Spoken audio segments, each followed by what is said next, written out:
আসসালামু আলাইকুম বন্ধুরা, কেমন আছেন সবাই? আজকে আমি আপনাদের সাথে শেয়ার করতে যাচ্ছি কুমিল্লা জেলার বরুড়া উপজেলার চণ্ডীপাড়া গ্রামের একটা অবিশ্বাস্য কিন্তু সত্যি ঘটনা। একটা পুরনো কাঁচা বাড়ি, যেখানে রাতের পর রাত অদ্ভুত সব ঘটনা ঘটত। ছায়া মানুষের মতো হাঁটত, দরজায় কড়া নাড়ত, আর ভোরের আলোয় শিশুর কান্নার মতো আওয়াজ শোনা যেত। একটা ছোট্ট বাচ্চা হঠাৎ করে এমন অদ্ভুত আচরণ শুরু করলো যে পুরো পরিবার আতঙ্কে পড়ে গেল। তারপর যা হলো সেই রাতে, যখন ঝাড়ফুঁক করতে এলো গ্রামের কবিরাজ, সেটা শুনলে আপনার গা ঝিমঝিম করবে। আমার কথা বিশ্বাস না হলে ভিডিওটা শেষ পর্যন্ত দেখুন। আর যদি আপনি ভূতের গল্প, রহস্য আর অতিপ্রাকৃত ঘটনা পছন্দ করেন, তাহলে এখনই লাইক বাটনে ক্লিক করুন, চ্যানেলটা সাবস্ক্রাইব করে নোটিফিকেশন বেল অন করে রাখুন, কারণ এরকম আরও ভয়ঙ্কর সব সত্য ঘটনা নিয়ে আমি নিয়মিত ভিডিও বানাই। আর হ্যাঁ, কমেন্টে জানাবেন এই ঘটনা সম্পর্কে আপনার মতামত কি। তো চলুন শুরু করা যাক চণ্ডীপাড়ার সেই ভয়ঙ্কর রাতের গল্প।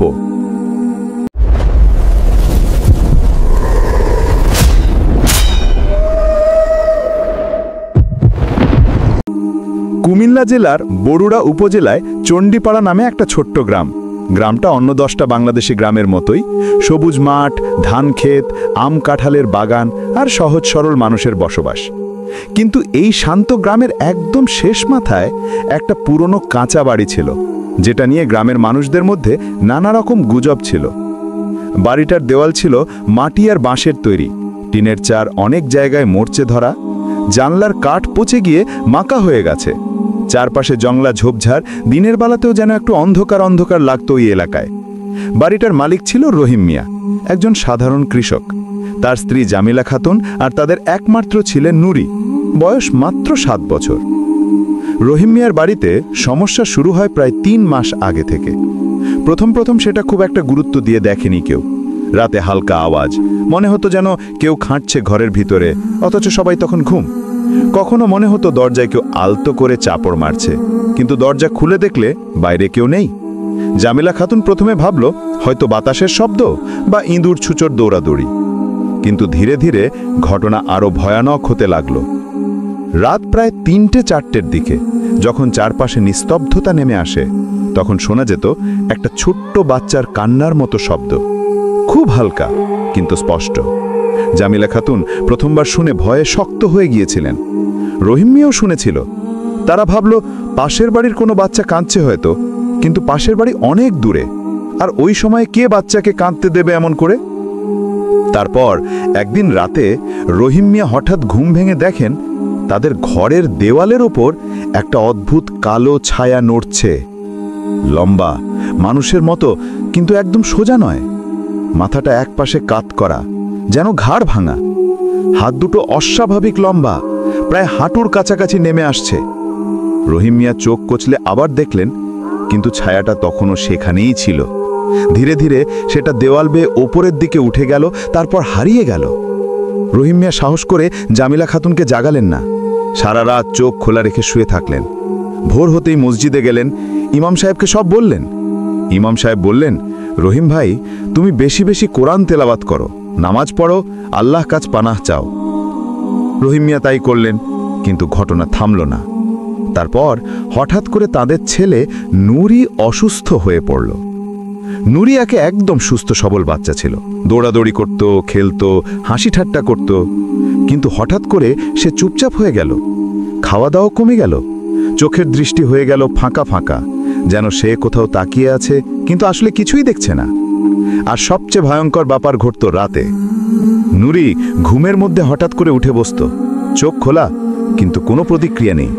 তারপর সে বিছানা থেকে নেমে জানলার দিকে হাঁটত, একদম রোবটের মতো, কোনো আওয়াজ নেই পায়ে।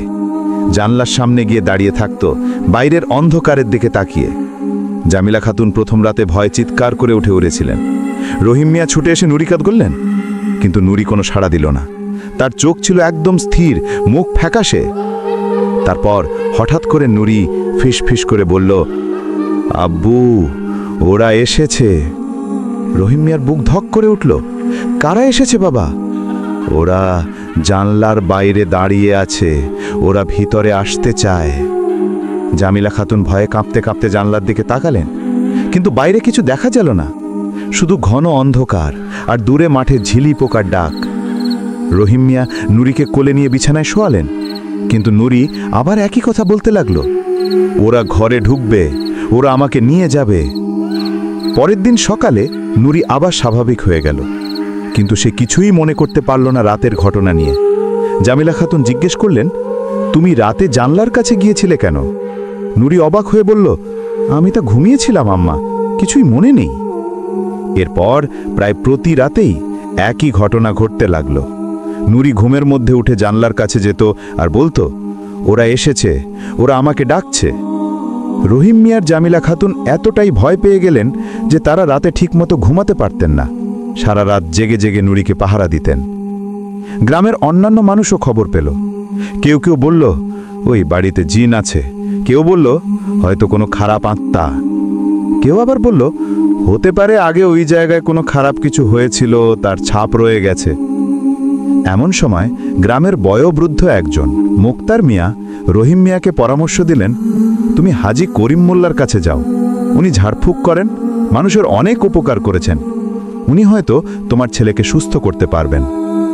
হাজি করিম মোল্লা ছিলেন গ্রামের একজন সম্মানিত ব্যক্তি, বয়স প্রায় 70-75, লম্বা সাদা দাড়ি, সবসময় টুপি পরে থাকতেন। উনি কোরআন হাদিস পড়াশোনা করেছিলেন আর মানুষকে ঝাড়ফুঁক দিয়ে সাহায্য করতেন। গ্রামের অনেকেই বিশ্বাস করত যে তার দোয়ায় বরকত আছে। রহিম মিয়া পরদিনই হাজি করিম মোল্লার বাড়িতে গেলেন, সব ঘটনা খুলে বললেন। হাজি সাহেব মনোযোগ দিয়ে শুনলেন, তারপর বললেন, রহিম ভাই, এটা সাধারণ অসুখ না, তোমার ছেলের উপর কিছু একটা প্রভাব পড়েছে। তুমি আমাকে তোমার বাড়িতে নিয়ে চলো, আমি নিজে গিয়ে দেখব। সেদিন বিকেলেই হাজি সাহেব রহিম মিয়ার বাড়িতে এলেন। বাড়িতে ঢুকেই তিনি একটু থমকে গেলেন, চারপাশে তাকালেন, তারপর বললেন, এই বাড়িতে বহুদিন ধরে কিছু একটা আছে, আমি অনুভব করতে পারছি। তিনি নুরিকে দেখলেন। নুরি তখন একদম চুপচাপ বসেছিল, কোনো কথা বলছিল না।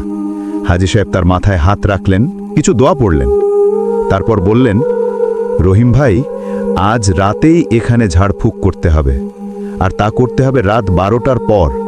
তুমি কি সাহস রাখো? রহিম মিয়া ঘাবড়ে গেলেন, রাত 12টার পর? কিন্তু কেন? কারণ ওরা সবচেয়ে শক্তিশালী হয় মধ্যরাতে, আমাকে ওদের সামনে দাঁড়িয়ে ওদের তাড়াতে হবে। তুমি ভয় পেও না, আল্লাহ নাম নিয়ে কাজ করব, ইনশাআল্লাহ সব ঠিক হয়ে যাবে। রহিম মিয়া সম্মতি দিলেন। সন্ধ্যার পর থেকেই পুরো বাড়িতে একটা অদ্ভুত নীরবতা নেমে এলো। জামিলা খাতুন নুরিকে জড়িয়ে ধরে বসেছিলেন। রহিম মিয়া মাঝে মাঝে দরজা জানলা দেখে আসতেন। রাত 10টার দিকে হাজি সাহেব আবার এলেন, সাথে তার একটা ছোট থলে, যেখানে কোরআন শরীফ, তসবিহ আর কিছু পানি ছিল। তিনি বললেন, এই ঘরে ঝাড়ফুঁক হবে, তোমরা সবাই এখানে বসো, কেউ ভয় পেও না, চোখ বন্ধ করে বসে থেকো, আর আমি যখন বলবো তখন সবাই আল্লাহু আকবার বলবে। সময় যেন খুব ধীরে ধীরে যাচ্ছিল। রাত 11টা, 11:30, তারপর প্রায় 12টা বাজতে আর মাত্র কয়েক মিনিট বাকি। ঠিক 12টা বাজার সাথে সাথে হাজি সাহেব কোরআন খুলে তেলাওয়াত শুরু করলেন, বিসমিল্লাহির রহমানির রহিম। তার কণ্ঠস্বর ছিল গভীর, দৃঢ়। ঘরের ভিত্তে যেন একটা অন্যরকম আবহ তৈরি হলো। জামিলা খাতুন চোখ বন্ধ করে দোয়া পড়ছিলেন, রহিম মিয়াও তাই করছিলেন। হঠাৎ করে পুরো বাড়িটা একটা কম্পন অনুভব করল। মনে হলো যেন মাটির নিচ থেকে কিছু একটা নড়ছে। হাজি সাহেব আরো জোরে তেলাওয়াত করতে লাগলেন, তার কপালে ঘাম। তারপর জামিলা খাতুন চোখ খুলে দেখলেন, ঘরের দেয়ালের এক কোণায় একটা লম্বা কালো ছায়া দাঁড়িয়ে আছে। সেটা নড়ছে, ধীরে ধীরে এগিয়ে আসছে। তার মাথাটা অদ্ভুতভাবে একপাশে হেলানো, যেন ঘাড় ভাঙা। হাত দুটো লম্বা, প্রায় মাটি ছুঁয়ে যাচ্ছে। রহিম মিয়া মুখ দিয়ে শব্দ বের করতে পারলেন না, ভয়ে পুরো শরীর শক্ত হয়ে গেল। তারপর আরেকটা ছায়া দেখা গেল জানলার পাশে, এটাও একই রকম, লম্বা, বাঁকা, ভয়ঙ্কর। হাজি সাহেব চোখ তুলে দেখলেন ছায়াগুলোকে, কিন্তু তিনি থামলেন না, বরং আরো জোরে জোরে সূরা পড়তে লাগলেন, কুল হুয়াল্লাহু আহাদ, আল্লাহুস সামাদ। ছায়াগুলো যেন ক্ষিপ্ত হয়ে উঠল, ওরা আরো কাছে এগিয়ে আসতে লাগলো।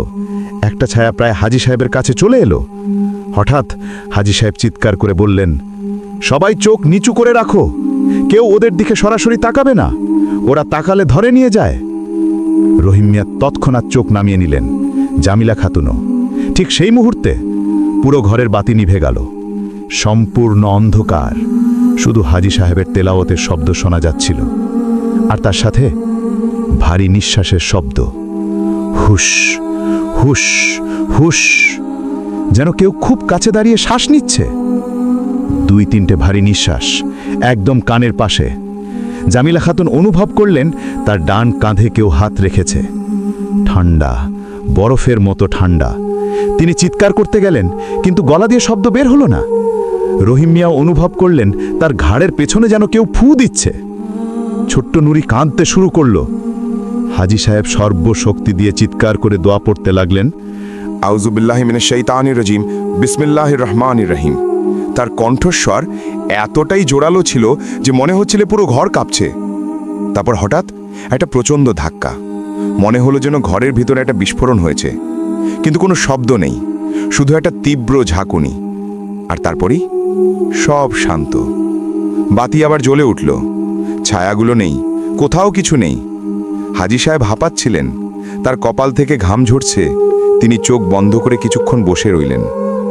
রহিম মিয়া তাকালেন নুরির দিকে। নুরি ধীরে ধীরে চোখ খুলল। তার চোখে আবার স্বাভাবিক দৃষ্টি ফিরে এসেছে।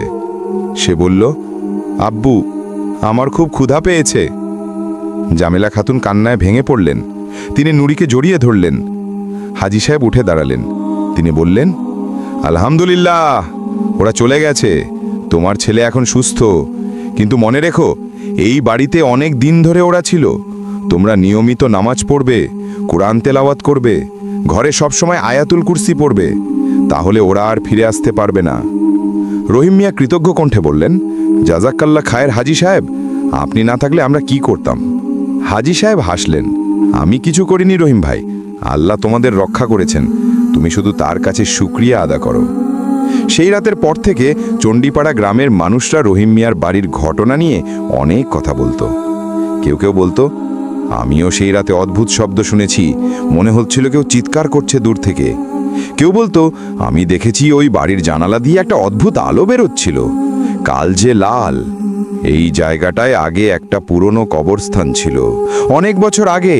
তারপর মানুষ এখানে বাড়ি বানিয়েছে, হয়তো সেই কারণেই।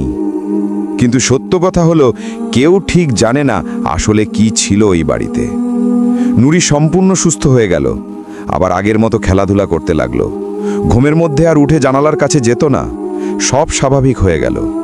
রহিম মিয়া আর জামিলা খাতুন হাজী সাহেবের উপদেশ মতো নিয়মিত নামাজ পড়তে লাগলেন, কোরআন তেলাওয়াত করতে লাগলেন। ঘরে একটা শান্তির পরিবেশ ফিরে এলো। কিন্তু যদি আপনি আজও চণ্ডীপাড়া গ্রামে যান আর রাতের বেলা সেই পুরনো কাঁচা বাড়ির জানালার পাশ দিয়ে হেঁটে যান, তাহলে হয়তো আপনার মনে হবে যেন কেউ ভিতর থেকে তাকিয়ে আছে। জানালার পর্দা নড়ছে, অথচ বাতাস নেই। মনে হবে যেন কেউ ফিসফিস করে ডাকছে আপনার নাম। গ্রামের মানুষরা এখনো সন্ধ্যের পর ওই বাড়ির পাশ দিয়ে একা যেতে ভয় পায়, কারণ তারা জানে ওই বাড়িতে এখনো কিছু একটা আছে। হয়তো ঘুমিয়ে আছে, হয়তো অপেক্ষা করছে, কিন্তু একেবারে চলে যায়নি। তো বন্ধুরা, এই ছিল চণ্ডীপাড়া গ্রামের সেই ভয়ঙ্কর রাতের সত্য ঘটনা। আপনার কি মনে হয়, আসলে কি ওই বাড়িতে কিছু ছিল, নাকি এসব শুধুই মানুষের কল্পনা? কমেন্টে আপনার মতামত জানাবেন। আর যদি আপনার জীবনেও এরকম কোনো অতিপ্রাকৃত ঘটনা ঘটে থাকে, তাহলে অবশ্যই শেয়ার করবেন। আর হ্যাঁ, ভিডিওটা যদি ভালো লেগে থাকে তাহলে লাইক বাটনে ক্লিক করতে ভুলবেন না।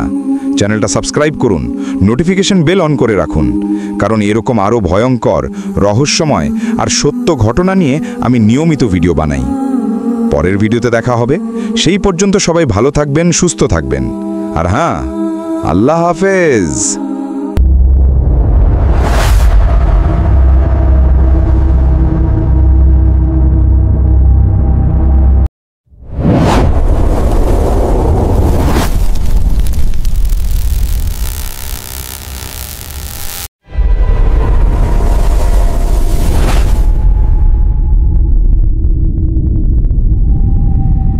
Subscribe to the channel. We are waiting.